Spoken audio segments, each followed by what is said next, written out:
주영수 원장님, 두 가지 사안을 말씀드리겠습니다. 우선 첫 번째는 지역의료체계 완결성을 위한 지불제도 개선입니다. 현 정부 의료개혁 목표 중 하나가 지역의료 재건이라고 내걸었습니다. 지역의료의 핵심은 지방의료원인데 코로나19 사태 이후에 극심한 경영난에 허덕이고 있다고 합니다. 실제로 코로나19 이후 지방의료원들의 병상 가동률을 받아봤습니다. 충주의료원 같은 경우는 코로나 이전에는 3개년 평균 병상 가동률이 94.8%에 달했는데 23년에는 39%입니다. 55.4%포인트 떨어졌습니다.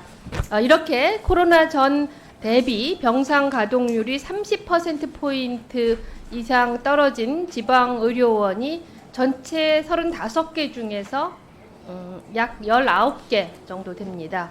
나머지 16개 중에 9개는 20%포인트 떨어졌습니다. 국립중앙의료원도 크게 다르지 않습니다. 코로나 전과 비했을 때 21%포인트나 떨어졌습니다. 조금 전에 원장님 말씀하셨듯이 행위별 수가 체계는 병원에 오는 사람들을 기반으로 지불 총액이 결정되기 때문에 지방의료원을 비롯한 인구 소멸 지역의 의료체계에 부합하는지 심각하게 고민할 때가 왔습니다. 말씀하신 대로 총액 예산제를 어떻게 도입할지 고민을 하셔서 저희 의원실로 보고해 주시기 바랍니다. 네, 알겠습니다. 두 번째는 인력에 관한 것입니다. 조금 전에 존경하는 소병훈 의원님과 이수진 의원님께서도 말씀을 하셨지만 병상 가동률 악화로 경영이 불안하니 지방의료원의 인력난은 점점 더 커집니다. 23년 말 기준으로 의사 인력은 35개 지방의료원 가운데 14개나 정원 대비 현원이 부족합니다. 대구의료원 같은 경우는 65명이 정원인데 27%나 되는 18명이 부족한 상황입니다. 지방에서는 의사 구하기가 하늘의 별을 따는 것보다 어렵다고 합니다. 윤석열 정부는 지역 의료체계의 이런 문제 해결을 위해서 의대 증원을 시도했다고 하지만 의사들을 지역별로 적절히 배치할 수 있는 지역의사제 같은 제도가 없다면 낙수의 효과를 바라고 무작정 의사 수를 늘려도 필수 기피과의 의사가 충원되지 않고 또 지방의료원에는 의사가 충원되지 않고 오히려 더 부작용을 일으킬 거라는 주장들이 많습니다. 공공의료체계를 총괄하는 국가중앙병원 수장으로서 지금 지방의료원의 상황이 무엇인지 그리고 그 대책이 무엇인지 별도로 보고해 주시기를 바랍니다. 세 번째 이야기는 응급 메시지에 관련된 질문입니다. 이번에 전공의 집단사직으로 의료 대란이 발생을 하면서 이른바 응급실 뺑뺑이 사건이 작년보다 훨씬 더 늘었습니다.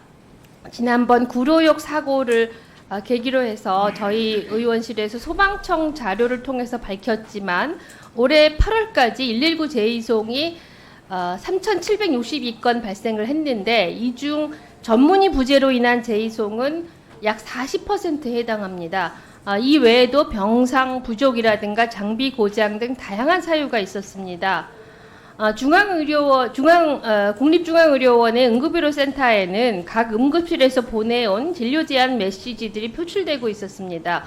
그래서 저희 의원실에서 아예 로 데이터를 받아서 분석을 해서 이렇게 많은 메시지들이 표출되고 있었고 이 중에 인력 부족 메시지가 36% 정도로 많았다는 것을 처음 알렸지만 이 데이터를 분석을 하면서 왜 이 데이터가 가공이 되어서 정책에 반영되지 못하나 하는 그런 의문이 들었습니다.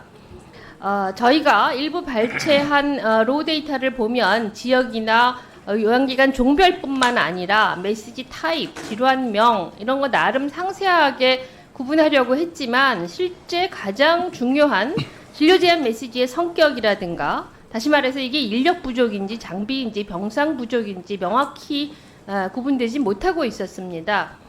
그리고 이제 내용도 불가능 메시지 등록, 불가능 뭐 이런 것만 써놓는 등의 구체적이지 않은 것도 많았습니다.